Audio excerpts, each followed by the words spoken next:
This is the story about the cabin in the woods.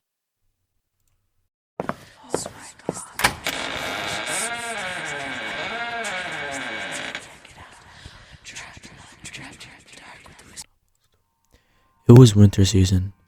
I, Jack, had nothing to do over the break, so I decided to call up my friends, John, James, and Jordan, and go stay up north in a cabin for a week. Me and my friends called up the idea and called someone who was putting up his cabin for rent on Airbnb. I called him and we agreed terms. Everything was set. The day we were supposed to go, a snowstorm happened and we had to delay the trip, but we didn't mind. The next day, the weather cleared up and we all left. We were so excited to go on our first trip together. We got there around 8 p.m. We were so exhausted and wanted nothing but to go in and sleep for the night. We got there, and like the owner had said, the key is under the mat. We looked under the mat, but there was no key, so we decided to look around. I eventually found it in the mailbox. I picked it up, and it had this weird, odd odor to it. The smell was so strong I had to cover my nose. I eventually opened the cabin and my friends went in. I went behind them. But the moment we walked in, we had a weird feeling of being watched. Now remember, the cabin is in the woods, which means no service or anything, just trees and the cabin itself. We unloaded the car and went inside. Everything was off, but we didn't mind because the day we were supposed to go, a snowstorm happened. So we thought it was probably the storm and the power would come back. We had no choice but to use the flashlights. We all ate and then went to bed.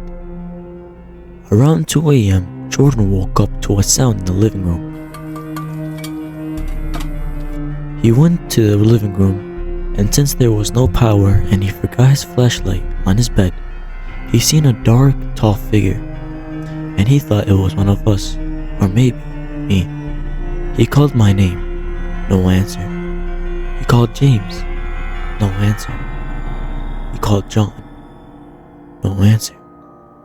He thought he was seeing things, but the moment he moved closer to the figure turned around, and Jordan couldn't see who it was. Out of nowhere, the figure knocked out Jordan. I had a nightmare of being watched. Somebody was standing in front of me in the middle of the woods, lit on fire, mumbling the words, "Leave." I eventually woke up sweating and scared, but it was the next day, so I woke up. Washed my face, and made breakfast.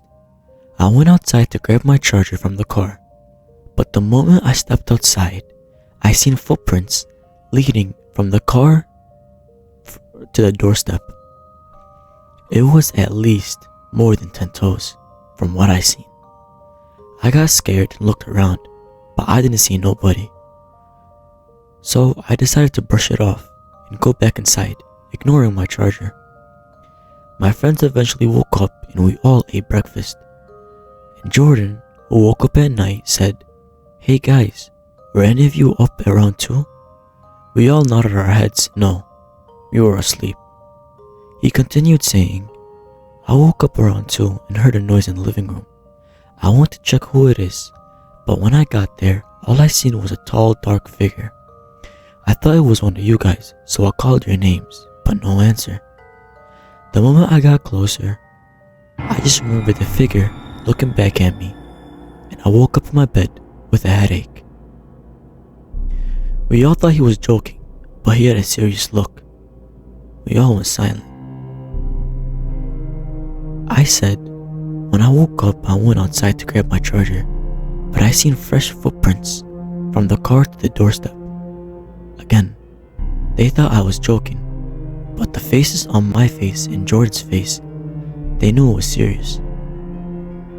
But we decided to just brush it off and enjoy the day. We decided to go out and try to find dry sticks to make a fire. While I was finding sticks, I noticed that the power had been turned off. Not because of the storm, but because someone had turned it off. I called my friends over, and when they did, we discovered that they were footprints leading from the forest to the electricity. We thought that it was the owner trying to save power, and the footprints were from an animal since we were in the middle of the woods. We decided to go in from the cold, but before we went in, we turned on the electricity. We couldn't call the owner or anyone because we were in the middle of the woods, and the trace leading back to the main road disappeared from the snow. We went in and turned on the TV, watched a couple of shows. Now keep a reminder that the TV was really old. It was only black and white. We all ignored it and continued watching. One of the channels showed us a show of how a cabin was lit on fire and killed 6 people, 2 in the house and 4 outside. We turned it off because of how weird it was and slept for the night. There was a big storm that happened, and before we went to sleep, we all decided to stay in one room just in case. All of a sudden, we all woke up from a loud window breaking in the living room at 4.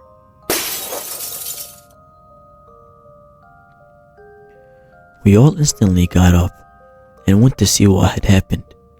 A log from outside had broke the window. One of my friends looked outside and seen a figure. He panicked since he has asthma and told us to look outside at the woods. But when we did, we seen nothing. He kept telling us that there is someone, but we thought he was seeing things. We decided to listen to him and start packing. We packed, and when we went inside the car, my friend tried to turn it on, but it wouldn't. He popped the hood. Everything was fine. At the corner of his eye, he seen that the gas tank was open. He called us, and when we went to see it, the gas had been drained. But by who? We didn't know. My friend said he had a spirit of gas in the trunk and went to find it, just for it to be gone. He swore he had one, but we decided to go inside from the cold and think about what we should do. We went inside and started to hear weird things coming from the basement.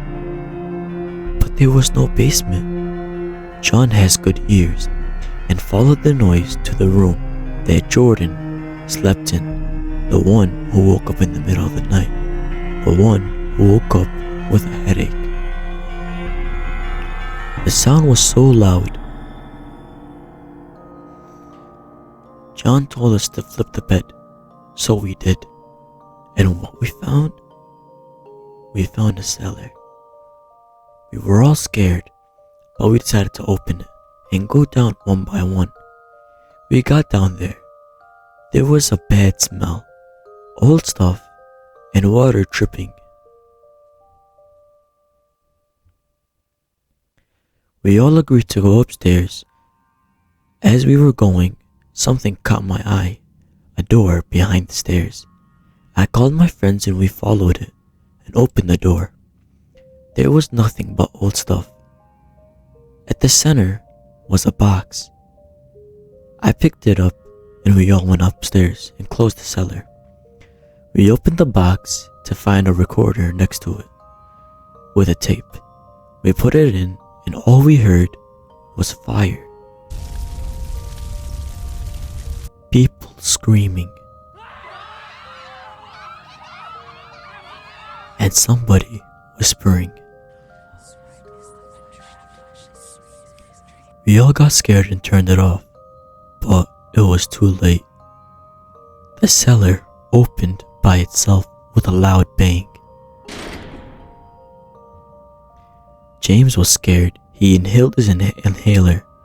Jordan and John went to find the gas tank in the woods, while me and James went to the cellar to see what it was.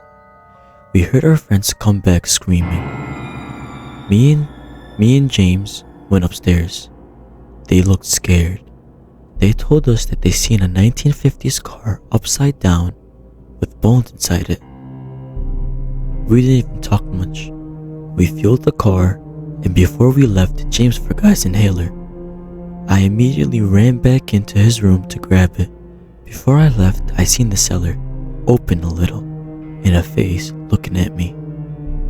I was so scared I ran to the car and begged John to drive before he did. Not only did we see one, but we seen 4 people looking at us from the woods. When we seen them, John immediately stepped on the gas, and when he stepped on it, I looked back at the house, and I seen another 2 people waving.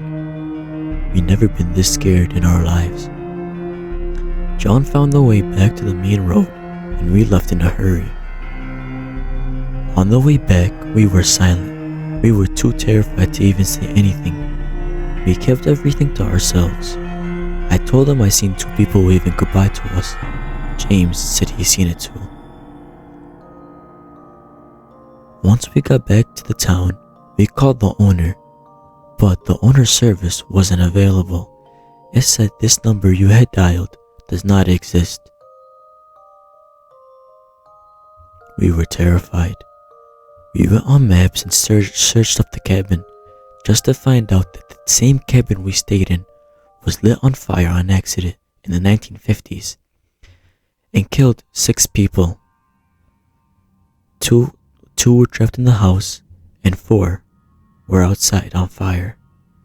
And the car was crashed and landed upside down. I wanted to tell my friends about the nightmare, but I couldn't say anything because I was too terrified, and I kept it to myself.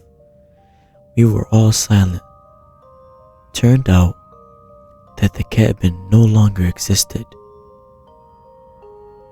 We were all terrified because if the cabin had burned down, then where were we staying?